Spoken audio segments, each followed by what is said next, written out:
मतलब ये है कि मतलब आपसे 2 डेमो लिए गए क्या वहाँ पे? हाँ, आप इस माइंडसेट से बिल्कुल मत जाइए कि आपको एक ही डेमो देना है। आपसे वहाँ वो 2 डेमो भी ले सकते हैं और टॉपिक भी वो खुद दे सकते हैं। ज़रूरी नहीं कि टॉपिक जो आप प्रिपेयर करके गए हैं, उसी का आपसे डेमो लिया जाए।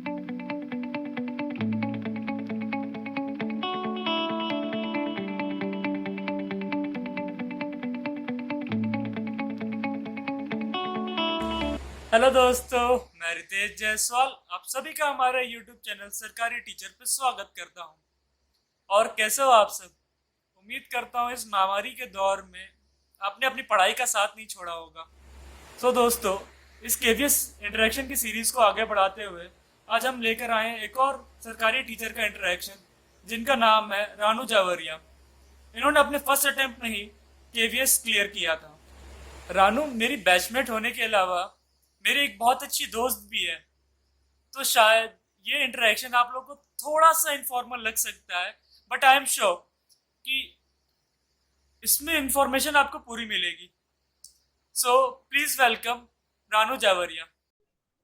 हाय रानू, कैसी है यार? मैं ठीक हूँ यार, तू कैसा है? मैं मस्त यार, बस। अच्छा रानू, जैसे मैंने बता दिया था कि हम आज केवीएस के अपने इंटरेक्शन की सीरीज मतलब नया एपिसोड लेकर आने वाले हैं। तो तू मेरे लिए ऐसा गेस्ट होगी इस बार। ओके, तो ओके। मैं थोड़े बहुत क्वेश्चन पूछूंगा, तो उसके प्लीज आंसर करना।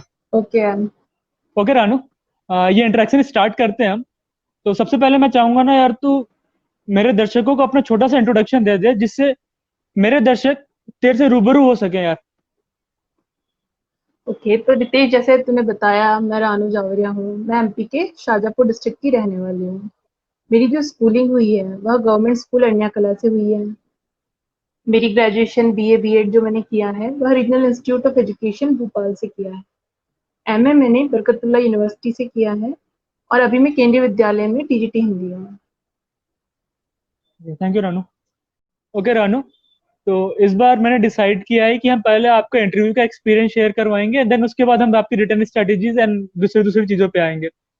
तो मैं सबसे पहले ये जानना चाहता हूँ कि यार तेरे पास 20 से 25 दिन थे इंटरव्यू की प्रिपरेशन करने के लिए।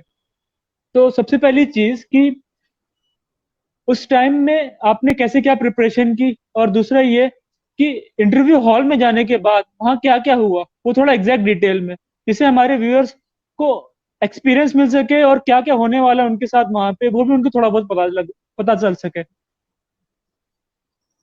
देखो रितेश, अगर मेरे इंटरव्यू के आप मेरे रिटर्न एग्जाम के आप मार्क्स देखेंगे तो मुझे रिटर्न एग्जाम में इतने अच्छे मार्क्स नहीं थे। इसलिए मुझे इंटरव्यू की प्रिपरेशन करने की बहुत अच्छे से जरूरत थी। तो जो 20 से 25 दिन मेरे पास थे उनका मैंने बहुत अच्छे से यूटिलाइज किया। मैंने उसमें सारा पोर्शन अपना कंप्लीट कर लिया। मैंने सबसे पहले तो अपना लिटरेचर पोर्शन कंप्लीट किया। लिटरेचर के बाद मैंने ग्रामर पोर्शन कंप्लीट किया। ग्रामर पोर्शन कंप्लीट करने के बाद मैंने जो एनसीईआरटी की बुक्स हैं वो पढ़ी और उन टॉपिक को इमेजिन करके देखा कि अगर ये टॉपिक मुझे पढ़ाने को दे दिया जाए या डेमो इसका लिया जाए तो मैं कैसे दूंगी। जो मुझे थोड़ा टफ लगा उसे मैंने अपनी मम्मी को डेमो दिया, अपनी दोस्तों से पूछा ताकि मैं उसे और अच्छे से प्रेजेंट कर सकूं। इन सब के बाद अगर बात की जाए तो मैंने थोड़ा एजुकेशन भी देखा था। जो हमने बीएड में पढ़ रखा था उसको एक बार देखने की जरूरत थी, जो थ्योरीज थी, एनसीएफ था, उन सब के बारे में। तो इस तरह मैंने अपने इंटरव्यू की प्रिपरेशन की। इंटरव्यू की प्रिपरेशन के बाद अगर देखा जाए तो सबसे पहले हम जब इंटरव्यू देने गए तो वहाँ वेरिफिकेशन हुआ और जिन लोगों का इंटरव्यू हो गया था उनको दूसरे रास्ते से जाने दिया। मतलब हम उनसे मिल नहीं पाए, हमें नहीं पता था कि वहाँ पे कैसे क्वेश्चंस पूछे जा रहे हैं इंटरव्यू में। तो हम कुछ भी एक्सपेक्ट नहीं कर पा रहे थे कि हमसे कैसे क्वेश्चन पूछे जाएंगे या इंटरव्यू हॉल में हमारे साथ क्या होगा। तो जब मैं इंटरव्यू हॉल में गई तो सबसे पहले मुझसे अपना इंट्रोडक्शन पूछा गया। इंट्रोडक्शन देने के बाद उन्होंने मुझसे पूछा तुम टीचर क्यों बनना चाहती हो। उन्होंने 3-4 तरीके से यही क्वेश्चन मुझसे घुमा फिरा के पूछा कंफर्मेशन के लिए।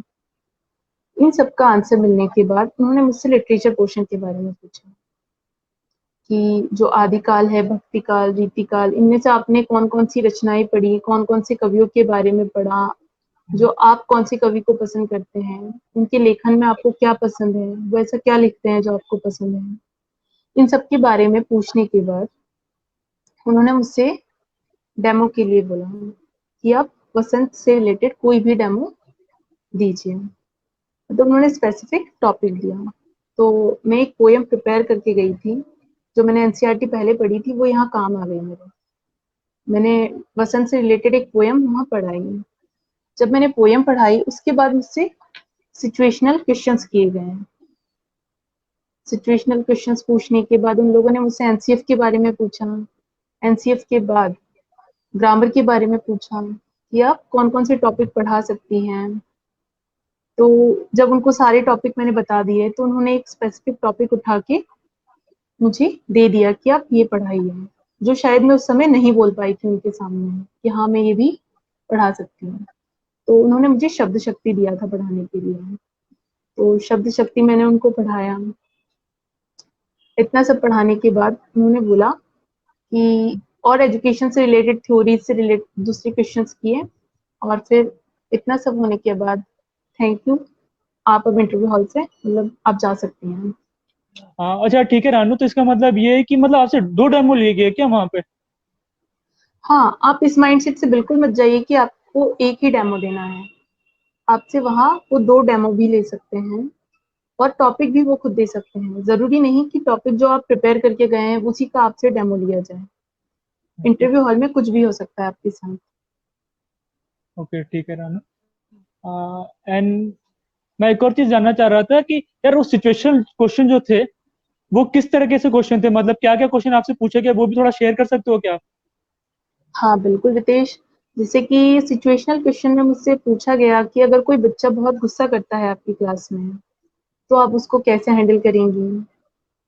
दूसरा क्वेश्चन था कि अगर एक बच्चा बहुत वायलेंट है, मतलब वो किसी को भी मार देता है, उठा के कुछ भी बच्चों को नुकसान पहुंचाता है, तो आप उससे कैसे हैंडल करेंगी? ये सारे क्वेश्चंस मुझसे पूछे गए हैं।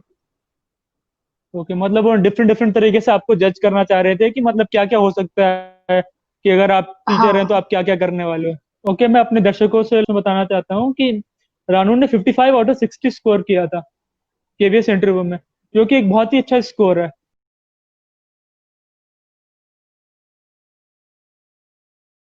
थैंक यू यार। ओके रानू, इस बार हमने एक नया सेगमेंट स्टार्ट किया अपने वीडियोस में, जो कि है viewers interaction, viewer segment sorry. तो इसमें हम क्या करते हैं कि हम दर्शकों के क्वेश्चन डायरेक्ट आपसे पूछेंगे। जो जो हमारे पास क्वेश्चन आए होते हैं दर्शकों के, हमारे व्यूअर्स के, वो हम आपसे पूछने वाले हैं। तो स्टार्ट करते हैं ये।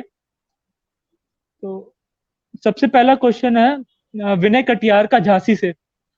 तो इन्होंने पूछा है कि हिंदी के डेमो में कौन से टॉपिक बेस्ट रहेंगे इंटरव्यू के देते टाइम, हिंदी के कौन से टॉपिक बेस्ट रहेंगे डेमो के लिए? तो प्लीज। ओके रितेश, अगर इनके क्वेश्चन को देखा जाए तो बेस्ट टॉपिक हम किसी को नहीं कह सकते हैं, क्योंकि हम जो टॉपिक सबसे अच्छे से देंगे वही टॉपिक अपना बेस्ट हो जाता है, जो हम सबसे अच्छे से दे सकते हैं।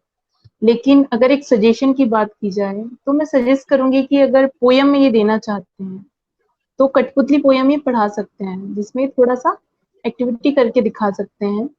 और ग्रामर की बात की जाए तो शब्द शक्ति पढ़ा सकते हैं, क्योंकि शब्द शक्ति बहुत ही शॉर्ट टॉपिक है और आसानी से वो कन्वे भी कर सकते हैं अपनी बात को इजीली। तो इसलिए ये टॉपिक आई थिंक बेस्ट रहेंगे इंटरव्यू के लिए। अगर देखा जाए तो इंटरव्यू में जो हमें डेमो देना होता है वो 5 से 10 मिनट का ही देना होता है। तो ये छोटे टॉपिक हैं और इनमें हम बहुत अच्छे से एक्टिविटी कर सकते हैं। तो ये टॉपिक मैं सजेस्ट करूंगी। ओके रानू। अच्छा रानू, नेक्स्ट क्वेश्चन है आनंद कुमार का। यार इन्होंने अपना एरिया तो नहीं लिखा। अच्छा, इनका क्वेश्चन है कि जनरल अवेयरनेस का पार्ट बहुत बड़ा होता है केवीएस के पोर्शन में, तो उसकी स्टार्टिंग हम कैसे करें, मतलब प्रिपरेशन करते टाइम स्टार्टिंग कैसे करें जनरल अवेयरनेस की, तो वो थोड़ा बहुत बता देते आप। ओके, तो जनरल अवेयरनेस की बात की जाए तो एनसीईआरटी से अच्छी कोई बुक्स नहीं है जनरल अवेयरनेस के लिए। अगर आप एनसीईआरटी पढ़ेंगे तो जनरल अवेयरनेस के लिए बेस्ट है। लेकिन अगर आप इतना समय नहीं दे पा रहे तो आप लुसेंट की बुक भी पढ़ सकते हैं, जिसमें शॉर्ट में आपको मिल जाएगा सब कुछ। ओके रानू। एंड मैं लास्ट क्वेश्चन लेने जा रहा हूँ, उसके बाद हम खत्म करेंगे ये व्यूअर सेगमेंट को। लास्ट हम्म, क्वेश्चन हमारे यूट्यूब चैनल के कमेंट पे ही आया हुआ है। तो इनका नाम इनका नाम जय माता दी करके है। तो इन्होंने मेरे से क्वेश्चन पूछा है हमारे चैनल पे, मतलब कमेंट में देख सकते हैं आप। इनका क्वेश्चन है कि केवीएस इंटरव्यू में जब हिंदी का इंटरव्यू चल रहा होता है तो क्या सिर्फ शुद्ध हिंदी बोली जाती है वहां पे इंटरव्यू में, या थोड़ा नॉर्मल लैंग्वेज चल सकता है? देखो, इंटरव्यू में अगर बात की जाए शुद्ध हिंदी की, आप हिंदी में इंटरव्यू दे रहे हैं हिंदी का, तो आप हिंदी ही बोलेंगे, लेकिन आप आपकी जो नॉर्मल लैंग्वेज है वो यूज कर सकते हैं। आपको कॉन्फिडेंट रहना है और आप अपनी लैंग्वेज यूज कर सकते हैं, उसमें इंग्लिश के वर्ड्स भी यूज कर सकते हैं। ऐसा जरूरी नहीं कि आप शुद्ध हिंदी में ही इंटरव्यू दें। ओके ठीक है, थैंक यू रानू। इससे मतलब इन लोगों का बहुत आंसर इनको डायरेक्ट मिल चुका होगा। हाँ ओके रानू, तो सबसे इम्पोर्टेंट चीज पे हम आगे बढ़ते हैं कि यार रिटन एग्जाम की प्रिपरेशन, केवीएस की रिटन एग्जाम की प्रिपरेशन आपने कैसे की थी, वो थोड़ा बहुत बता सकते हैं यार तू? हाँ रितेश, तो जैसे कि सबसे पहले मैं बताऊं तो मैं नेट की प्रिपरेशन पहले से कर रही थी, मेरा ज़्यादा फोकस नेट पर था। तो केवीएस की प्रिपरेशन जब मैंने स्टार्ट की तो सबसे पहले मैंने प्रीवियस पेपर के एनालिसिस किए। उससे मुझे समझ में आया कि जो जनरल अवेयरनेस वाला पोर्शन है वो एनसीईआरटी से कवर हो जाएगा, जो मैंने पहले पढ़ रखी थी, तो मुझे उसको एक बार रिवाइज करने की ज़रूरत थी। और करंट अफेयर के लिए मैंने अनअकैडमी से पढ़ा था। अगर आगे बढ़ें तो जो रीजनिंग पोर्शन था वो बहुत सिंपल है, मतलब आता था पहले से ही। पेडागोजी के लिए मैंने अरिहंत पढ़ी थी, उसके अलावा कुछ नया नहीं पढ़ा था। और साथ ही साथ हमने कॉलेज में भी सब कुछ पढ़ रखा था, तो इसलिए पेडागोजी में ज़्यादा परेशानी नहीं आई। और अगर जनरल हिंदी जनरल इंग्लिश की बात की जाए तो यह पहले से स्ट्रॉन्ग था। कंप्यूटर भी उसी में कवर हो गया। तो अगर केवीएस में एग्जाम के बारे में देखा जाए तो मेरे 2 दिन पहले ही नेट का पेपर था, तो उस वजह से मैं केवीएस पे इतना फोकस नहीं कर पाई थी। जैसे कि मेरे मार्क्स में वो नज़र आ ही रहा है कि मैं इतने अच्छे मार्क्स मेरे नहीं थे, क्योंकि मैंने नेट पे ज़्यादा फोकस किया था कंपैरिजन टू केवीएस। तो ये लेकिन चीज जो उन लोगों नेट की ने इंटरव्यू में प्रिपरेशन पूछी है, कैसे, इन लोगों ने मतलब हाँ, इंटरव्यू वालों ने ये चीज? उस ओके। टाइम मेरे मास्टर्स चल रहा था तो उन लोगों ने मुझे मेरे मास्टर्स के बारे में पूछा। उसके बाद उन्होंने नेट के बारे में भी मुझसे कुछ क्वेश्चंस किए। तो ओके। वहाँ भी मास्टर्स के बारे में मुझसे पूछा गया और नेट के बारे में थोड़ी बहुत इन्फॉर्मेशन ली गई। साथ ही साथ मेरा बेस स्ट्रॉन्ग था, तो मुझे लगा कि ये हो सकता है। इसके अलावा मैंने कोई खास इसकी प्रिपरेशन की नहीं थी, क्योंकि मेरी नेट की प्रिपरेशन चल रही थी। Okay thank you Ranu.